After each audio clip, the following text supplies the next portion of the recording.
একটিও গুলি না ছুড়ে বিশ্বের সবচেয়ে বড় সামরিক জোটকে নড়বড়ে করে দিয়েছেন রুশ প্রেসিডেন্ট ভ্লাদিমির পুতিন। এর মধ্যে ন্যাটোর ভেতর ফাটলের খবর প্রকাশ্যে এসেছে। জোটের সদস্যরা কিভাবে রাশিয়ার বিরুদ্ধে অ্যাকশন নেবে তা নিয়েও তৈরি হয়েছে ধোঁয়াশা। বিশ্লেষকরা বলছেন, এতে সম্মিলিত প্রতিরক্ষার শক্তি ও সীমাবদ্ধতা দুই প্রকাশ পেয়েছে। মূলত ন্যাটোভুক্ত কয়েকটি দেশের আকাশ সীমায় সম্প্রতি ঢুকে পড়ে রুশ যুদ্ধবিমান ও ড্রোন। মস্কোর এমন কর্মকাণ্ডে ন্যাটো সদস্যদের মনে ভয় ঢুকে গেছে।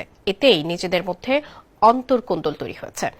ছোট এক কৌশলে যুক্তরাষ্ট্রের নেতৃত্বাধীন এই সামরিক জোটকে কিভাবে তটস্থ করে তুলল রাশিয়া, তার বিস্তারিত থাকছে ডেস্ক রিপোর্টে। নীল মজাদার গোলমার্ক বক্স, কুরমুরে বাইতে ফুরফুরে লাইফ।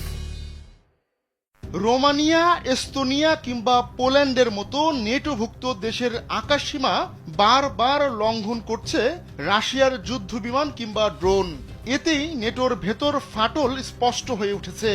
রাশিয়ার এমন অধ্যত আচরণের জবাব কিভাবে দেয়া যায় তা নিয়ে ধন্দেও পড়ে যায় নেটো। এমনকি এ নিয়ে এস্তোনিয়ার প্রধানমন্ত্রী ক্রিস্টেন মাইকেলের সঙ্গে দ্বন্দ্বে জড়ান নেটোর মহাসচিব মার্ক রুট্টে। ফক্স নিউজ জানিয়েছে, এ নিয়ে এস্তোনিয়ার প্রধানমন্ত্রীর সঙ্গে রুট্টে উচ্চবাচ্যও করেছেন।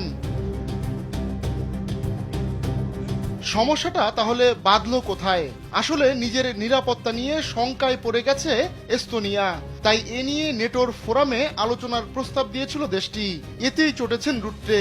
কখন সতর্কতা উচ্চারণ করতে হবে এস্তোনিয়ার প্রধানমন্ত্রী নাকি তাও জানেন না। রুট্টের দাবি এমনটাই।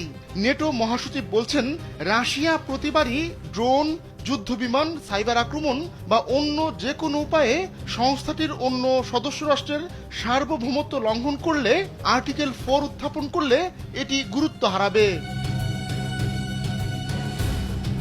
আর্টিকেল 4 নিয়ে নেটো সদস্যদের মধ্যেই মিশ্র প্রতিক্রিয়া রয়েছে।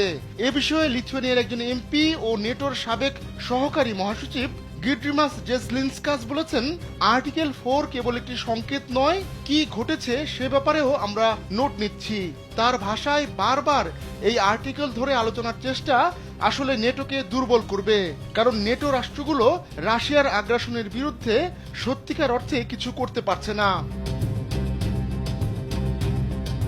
নেটোর সদস্যদের মধ্যে সাম্প্রতিকতম এই উত্তেজনার পেছনে রয়েছে মস্কোর উস্কানিমূলক বেশ কিছু কর্মকাণ্ড। গেল মাসে এস্তোনিয়ার আকাশসীমায় ঢুকে পড়ে মিসাইলবাহী মিগ-29। এরও আগে পোল্যান্ড ও রোমানিয়ার সীমান্তে রাশিয়ার ড্রোন ঢুকে পড়েছিল। পোল্যান্ড তো রীতিমতো যুদ্ধবিমান পাঠিয়ে রুশ ড্রোন ভূপাতিত করে। দ্বিতীয় বিশ্বযুদ্ধের পর এটাই ছিল পোল্যান্ডের আকাশসীমা লঙ্ঘনের ঘটনায় হুমকি মোকাবিলায় সশস্ত্র বাহিনীর প্রথম কোনো অ্যাকশন। আহমদুল্লাহ শিকদার, কালবেলা।